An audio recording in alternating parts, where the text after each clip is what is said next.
सबसे पहले परमात्मा का शुक्राना है कि उसने हमें यह अनमोल मानव जन्म दिया और सत्संग सुनने का अवसर दिया। सत्संग का अर्थ है सत्य के साथ जुड़ना, उस सच्चाई को समझना जो कभी बदलती नहीं।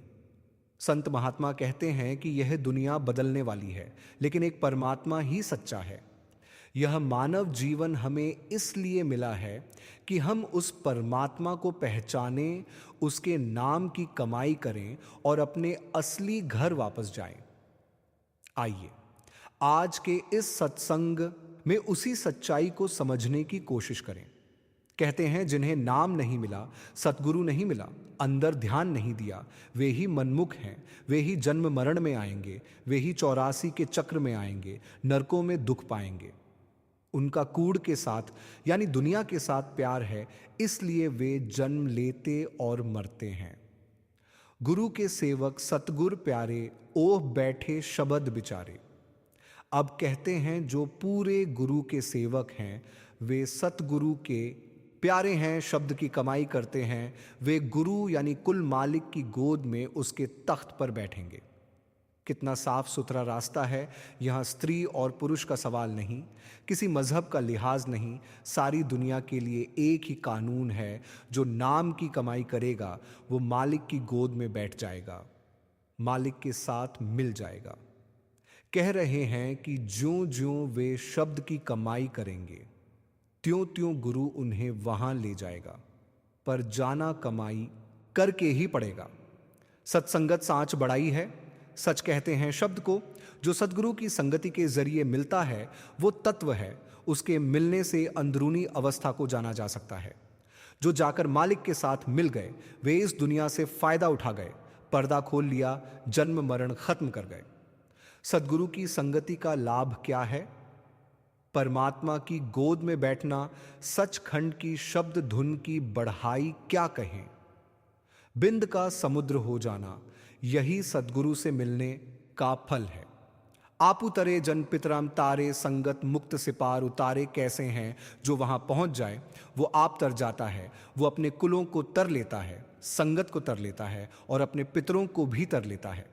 भाव यह है कि गुरमुख की प्रेम परिपूर्ण भक्ति से घर में तथा उसके आसपास ऐसा आध्यात्मिक वातावरण पैदा हो जाता है कि उसके संपर्क में आने वाले हर एक व्यक्ति पर उसका गहरा प्रभाव पड़ता है और वो पीढ़ियों तक चलता है। एक महात्मा करोड़ों रूहों को ले जा सकता है, जो कोई भी उसकी संगति में आ जाता है उसे तर लेता है।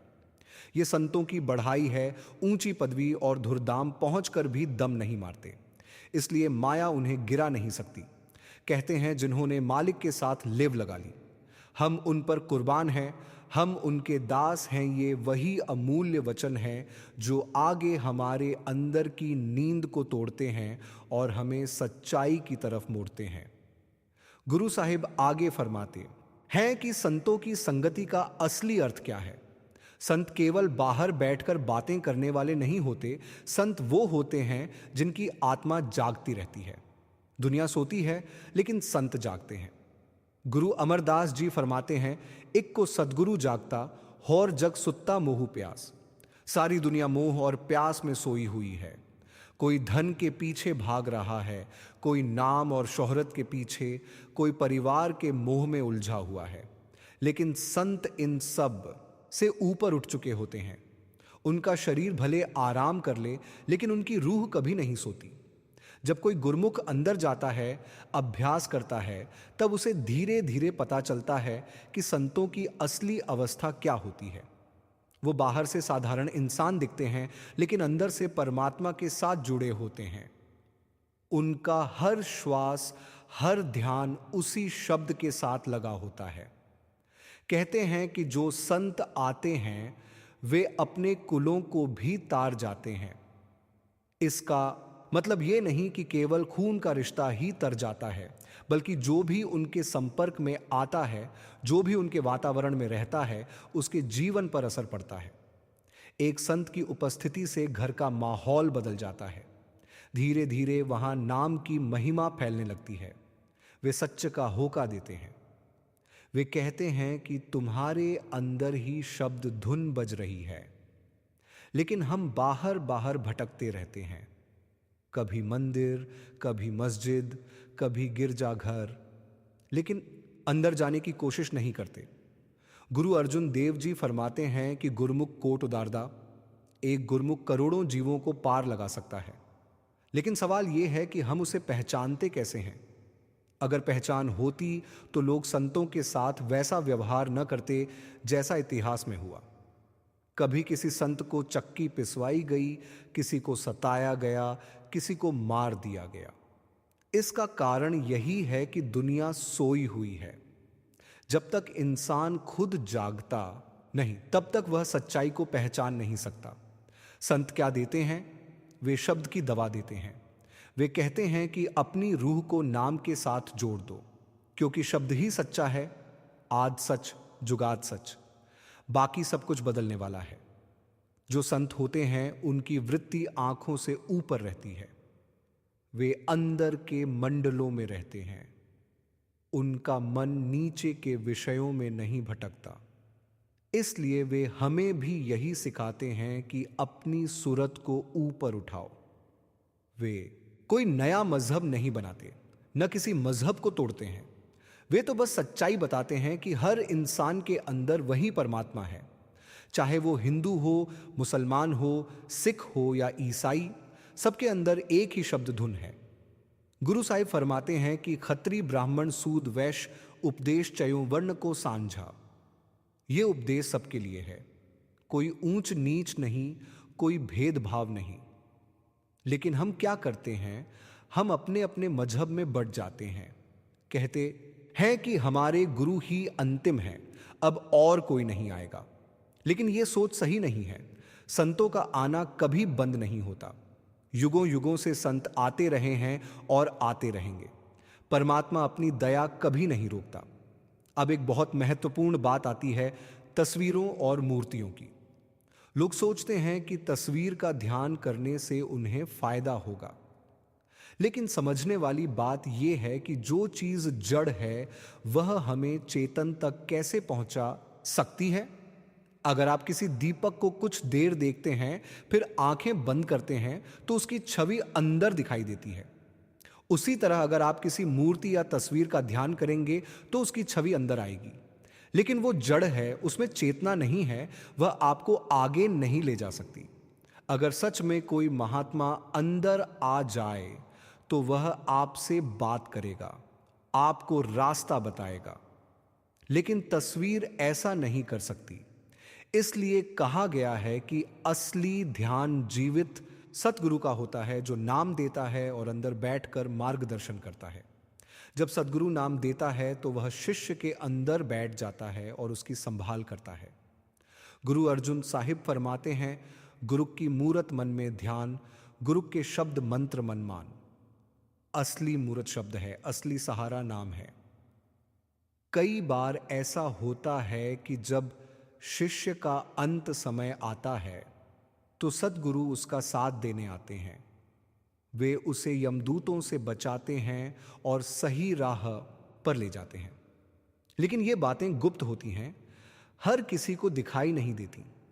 एक उदाहरण आता है। एक व्यक्ति की पत्नी सत्संग में जाती थी, लेकिन वह खुद टालता रहता था। कभी कहता कि अब भी कपड़े नहीं बने, कभी कोई और बहाना बना देता। समय निकलता गया।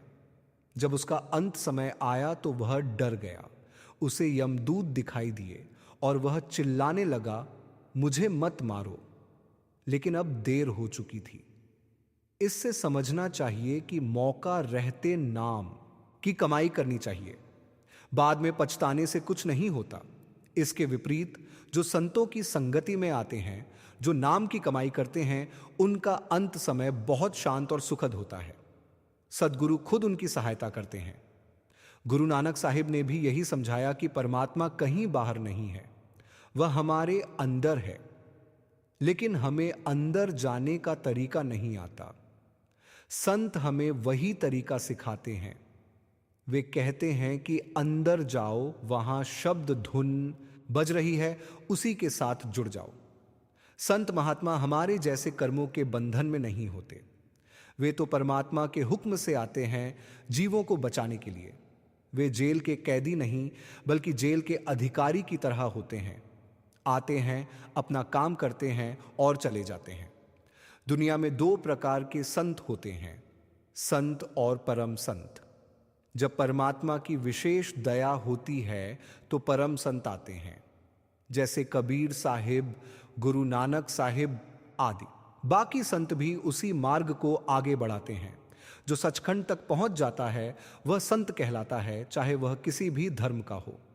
संतों की शिक्षा बहुत सरल होती है। नाम जपो, गुरु भक्ति करो, अंदर जाओ। वे कहते हैं कि तेरे अंदर ही बाणी बज रही है। गुरु अमरदास जी फरमाते हैं, बाणी बज्जी चौजगी, सचो सच सुनाई। ये बाणी हर समय, हर युग में, हर इंसान के अंदर बज रही है। ये किसी एक की संपत्ति नहीं, ये सबकी है। रूह चेतन है, लेकिन यह दुनिया जड़ है। जड़ और चेतन का मेल नहीं हो सकता, इसलिए जब तक रूह जड़ चीजों में फंसी रहेगी उसे शांति नहीं मिलेगी। संत कहते हैं कि नाम की कमाई कर ले, क्योंकि समय बहुत कम है। हमें नहीं पता कि अगला श्वास आएगा या नहीं। यह संसार नाशवान है। कूड राजा, कूड प्रजा, कूड सब संसार। यहां सब कुछ बदलने वाला है, इसलिए इसमें फंसने के बजाय इसका सही उपयोग करो। दुनिया में रहो, लेकिन दुनिया के मत बनो। जैसे कोई आया बच्चे की देखभाल करती है, लेकिन उसे अपना नहीं मानती, वैसे ही इस संसार में रहो। अब आगे गुरु साहिब बहुत ही सीधी और कठोर बात समझाते हैं, जो सुनने में साधारण लगती है लेकिन जीवन का रुख बदल देती है। वे कहते हैं कि अगर इस राह पर चलना है तो सबसे पहले एक बहुत बड़ी रुकावट को हटाना होगा, और वो है पराई निंदा। इंसान को शायद इस बात का अंदाजा ही नहीं कि निंदा कितनी बड़ी बाधा है। जब कोई किसी की बुराई करता है तो बाहर से तो लगता है कि वह दूसरे को गिरा रहा है, लेकिन असल में वह अपनी ही आत्मा को नीचे गिरा रहा होता है। जितनी देर इंसान निंदा करता है उतनी देर उसकी सुरत अंदर नहीं जा सकती।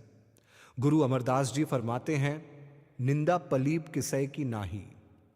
निंदा कभी किसी का भला नहीं करती। जो निंदा करता है उसका मुख काला हो जाता है और उसे नरकों में जाना पड़ता है। यह कोई डराने की बात नहीं, यह एक सच्चाई है, क्योंकि निंदा करते समय मन और भी ज्यादा बाहर की तरफ दौड़ता है। सोचने वाली बात है कि जो खुद ही गंदगी में लिपटा हुआ है उसके साथ लगकर हम अपने कपड़े क्यों गंदे करें। अगर कोई इंसान गलत रास्ते पर है तो उसका फैसला परमात्मा पर छोड़ दो। हमें अपने अंदर झांकना है, अपनी कमाई करनी है। फरीद साहिब कहते हैं कि अगर तू अपने प्रिय से मिलना चाहता है तो किसी के साथ झगड़ा मत कर, किसी की निंदा मत कर, क्योंकि निंदा आग की तरह है जो पहले खुद को जलाती है। आजकल धर्म के नाम पर बहस बहुत हो गई है। लोग एक दूसरे के मतों को गलत साबित करने में लगे हुए हैं, लेकिन जहां बहस होती है वहां अहंकार आ जाता है, और जहां अहंकार आया वहां सच्चाई दूर हो जाती है। संत कहते हैं कि चुप रहो, अपने काम से काम रखो, नाम की कमाई करो। अगर कोई दूसरा गलत है तो उसे समझाने का काम सतगुरु का है, हमारा नहीं। अब गुरु साहिब एक और बहुत गहरी बात समझाते हैं, मन का भेद। वे कहते हैं कि मन ही हमारा सबसे बड़ा दुश्मन है। बाहर कोई दुश्मन नहीं, असली दुश्मन हमारे अंदर बैठा है। मन हमें हमेशा नीचे की तरफ खींचता है, विषयों की तरफ, भोगों की तरफ, गुस्से की तरफ, अहंकार की तरफ, और हम उसके पीछे पीछे चलते रहते हैं। इंसान सोचता है कि वह दुनिया को भोग रहा है, लेकिन सच्चाई यह है कि दुनिया उसे भोग रही है। वह भोगों में इतना उलझ जाता है कि अपना असली रास्ता ही भूल जाता है। राह अंदर थी, लेकिन वह बाहर ही बाहर भटकता रहा। न अंदर गया, न नाम का स्वाद लिया, और जब समय निकल गया तब पछताने के सिवा कुछ नहीं बचता। गुरु साहिब कहते हैं कि जो मन के अधीन हैं वे शुत्र बेमुहार हैं, यानी बिना लगाम के ऊंट की तरह। जहां मन ले जाता है वहां चले जाते हैं, कभी इधर कभी उधर, कोई ठिकाना नहीं। ऐसे लोग जब शरीर छोड़ते हैं तो उन्हें बहुत कष्ट होता है, क्योंकि उन्होंने जीवन में कभी नाम की कमाई नहीं की, कभी अंदर जाने की कोशिश नहीं की। वहीं दूसरी तरफ जो गुरमुख होते हैं, जो सद्गुरु की शरण में आते हैं, उनका अंत बहुत शांत होता है, क्योंकि उन्होंने अपने आप को शब्द के हवाले कर दिया होता है। गुरु साहिब फरमाते हैं कि अगर जीव अपने आप को शब्द के सुपुर्द कर दे तो उसे कोई जन्म देने वाला नहीं, कोई मारने वाला नहीं। मतलब वह जन्म मरण के चक्र से निकल जाता है। यह शरीर नाशवान है। ये एक कपड़े की तरह है जिसे एक दिन उतार देना है। न यह शरीर साथ जाएगा, न धन दौलत, न रिश्तेदार, सब कुछ यहीं रह जाएगा। लेकिन जो नाम की कमाई है, जो अंदर की बाणी है, वही साथ जाएगी। गुरु रामदास जी फरमाते हैं, बाणी गुरु, गुरु है बाणी। ये जो अंदर शब्द है वही असली गुरु है। बाहर की बाणी तो केवल इशारा करती है, असली बाणी तो अंदर है। संत कहते हैं कि अंदर के कान खोलो। हम जन्मों से बाहर के कानों से सुनने के आदी हो गए हैं, लेकिन जो असली धुन है वह अंदर बज रही है। जब इंसान अपनी सूरत को ऊपर उठाता है, आंखों के पीछे केंद्रित करता है, तब धीरे धीरे उसे वह धुन सुनाई देने लगती है। वही धुन उसे ऊपर खींचती है, एक एक करके ऊंचे मंडलों में ले जाती है और अंत में उसे उसके असली घर तक पहुंचा देती है। यह रास्ता बहुत सीधा है, लेकिन मन इसे कठिन बना देता है। मन कहता है कि यह सब बाद में कर लेंगे, अभी तो दुनिया का आनंद ले लो, और इसी तरह जीवन निकल जाता है। गुरु साहिब चेतावनी देते हैं कि समय बहुत कम है। हमें नहीं पता कि अगला श्वास आएगा या नहीं, इसलिए अभी से नाम की कमाई शुरू करो। संत कहते हैं कि दुनिया में रहो, लेकिन दुनिया के मत बनो। अपने कर्तव्य निभाओ, काम करो, परिवार संभालो, लेकिन अंदर से जुड़े रहो। जैसे कोई नौकरानी बच्चे को पालती है लेकिन उसे अपना नहीं मानती, वैसे ही इस संसार में रहो। अब एक बहुत ही महत्वपूर्ण बात आती है, मृत्यु का समय। जब इंसान मरता है तो उसे अकेले ही जाना पड़ता है, कोई साथ नहीं जाता। न बेटा, न पत्नी, न मित्र, सब यहीं रह जाते हैं। अगर उसने नाम की कमाई नहीं की तो उसे यमदूतों का सामना करना पड़ता है, उसे अपने कर्मों का हिसाब देना पड़ता है। लेकिन अगर उसने सद्गुरु की शरण ली है, नाम की कमाई की है, तो सद्गुरु उसकी रक्षा करते हैं, उसे सही मार्ग पर ले जाते हैं। यह कोई कल्पना नहीं, यह संतों का अनुभव है। उन्होंने खुद देखा है, इसलिए वे हमें बार बार समझाते हैं।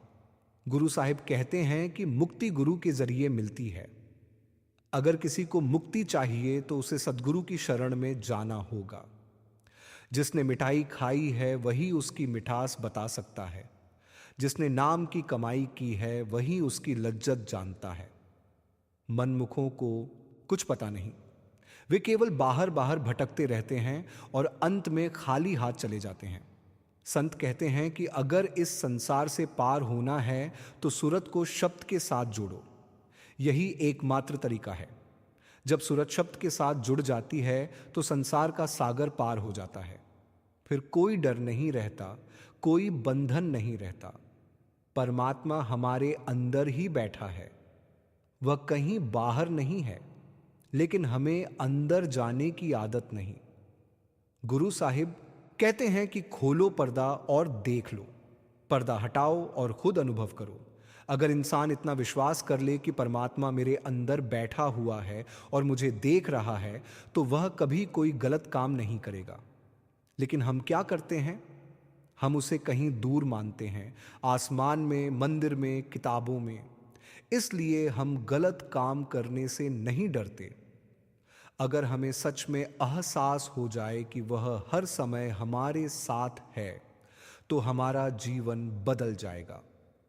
अब आगे गुरु साहिब अंतिम और सबसे निर्णायक बात समझाते हैं, जीवन का सार, साधना का निष्कर्ष और इस मानव जन्म का असली उद्देश्य। वे कहते हैं कि इस संसार में जितनी भी उलझने हैं, जितने भी दुख हैं, उनका एक ही कारण है, आत्मा का अपने स्रोत से बिछुड़ जाना। और उनका एक ही इलाज है, सद्गुरु की शरण और नाम की कमाई। इंसान सारी उम्र बाहर ढूंढता रहता है। कभी धन में सुख ढूंढता है, कभी रिश्तों में, कभी पद और प्रतिष्ठा में। लेकिन जितना पाता है उतना ही खालीपन बढ़ता जाता है, क्योंकि जो चीज अंदर की प्यास को बुझा सकती है वह बाहर मिल ही नहीं सकती। सद्गुरु यही समझाने आते हैं कि जिसको तू बाहर ढूंढ रहा है वह तेरे अंदर ही है। तेरी देह ही मंदिर है, तेरी सूरत ही दीपक है, और अंदर ही वह शब्द धुन जल रही है। लेकिन उस तक पहुंचने के लिए एक शर्त है, समर्पण। गुरु साहिब फरमाते हैं, सतगुरु शरण परो ता उभरो। जब तक इंसान अपने अहंकार को छोड़कर पूरी तरह सतगुरु की शरण में नहीं आता, तब तक वह इस भवसागर से पार नहीं हो सकता। समर्पण का मतलब केवल शब्दों में कहना नहीं है। इसका अर्थ है कि अपने जीवन को बदलना, अपने विचारों को शुद्ध करना, अपने कर्मों को सुधारना। सबसे पहले काम, क्रोध, लोभ, मोह और अहंकार, इन पांचों को धीरे धीरे छोड़ना होगा। ये ही वो चोर हैं जो हमारी रूह को नीचे गिराते हैं। काम में रूह गिरती है, क्रोध में रूह फैलती है, लोभ में रूह बंध जाती है, मोह में उलझ जाती है और अहंकार में अंधी हो जाती है। जब तक ये पांचों अंदर हैं, तब तक नाम की कमाई स्थिर नहीं हो सकती। संत कहते हैं कि पहले दिल को साफ करो, फिर नाम की कमाई करो। जैसे गंदे बर्तन में अमृत नहीं रखा जा सकता, वैसे ही अशांत मन में नाम की लज्जत नहीं आ सकती। फिर गुरु साहिब समझाते हैं कि यह संसार एक समुद्र की तरह है। लहरें उठती हैं, गिरती हैं और इंसान उसमें डूबता उतराता रहता है। इस समुद्र से पार होने के लिए नाव चाहिए, और वह नाव है सद्गुरु का नाम। जब इंसान अपनी सूरत को नाम के साथ जोड़ देता है तो धीरे धीरे वह इस समुद्र से पार होने लगता है। गुरु साहिब फरमाते हैं कि देही अंदर नाम निवासी, वह परमात्मा तेरे अंदर ही बैठा हुआ है, बाहर नहीं। वह हर समय तुझे देख रहा है, तेरा मार्गदर्शन कर रहा है, लेकिन तू बाहर भटक रहा है, इसलिए उसे महसूस नहीं कर पा रहा। अगर तू अंदर की तरफ मुड़ जाए तो तुझे वही परमात्मा मिल जाएगा। जब आत्मा शब्द के साथ जुड़ जाती है तो फिर उसे जन्म मरण का डर नहीं रहता, क्योंकि वह अपने असली घर की ओर बढ़ रही होती है। गुरु साहिब कहते हैं कि ना जियो मरे ना मारे जाई। जो आत्मा शब्द में लीन हो जाती है वह जन्म और मृत्यु से परे हो जाती है। फिर उसे कोई यमदूत नहीं छू सकता, कोई धर्मराज उसे सजा नहीं दे सकता, क्योंकि वह अब उस शक्ति के साथ जुड़ चुकी है जो सबकी मालिक है। अब सवाल उठता है कि यह सब कैसे किया जाए। संत बहुत सरल तरीका बताते हैं।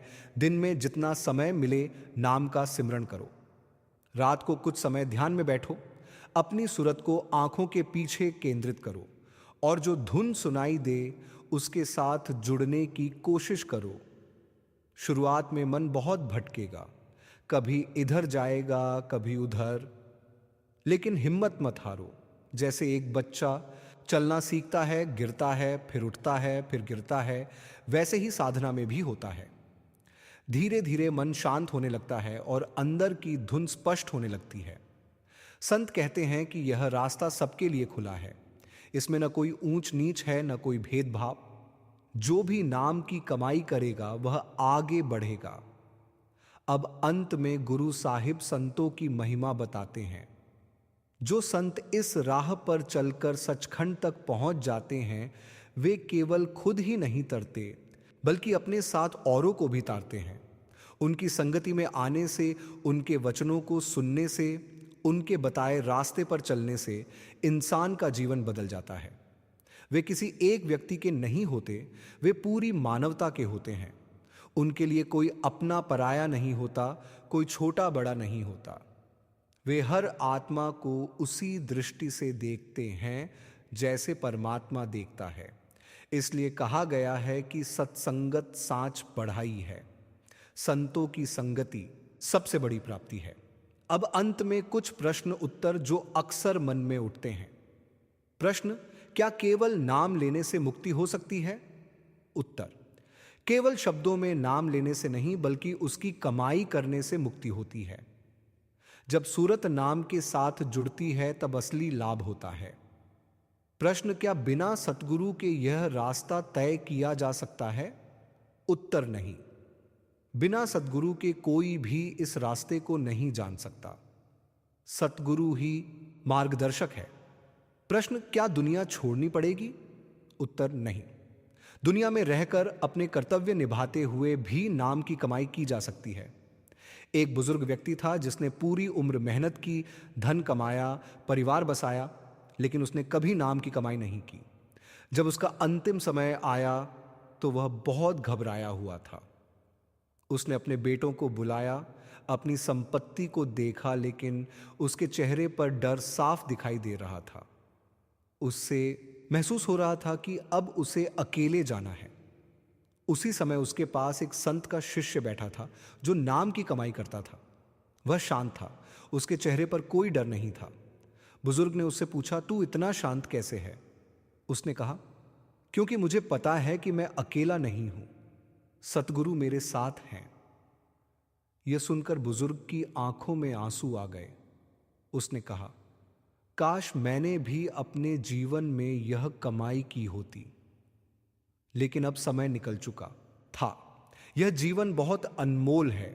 इसे केवल खाने पीने, कमाने और सोने में मत गमाओ। अपने अंदर जाओ, नाम की कमाई करो, सद्गुरु की शरण लो। यही एक रास्ता है जो जन्म मरण से पार ले जाता है। जैसा कि एक संत ने कहा, जो अंदर गया वो पा गया, जो बाहर भटका वो खो गया।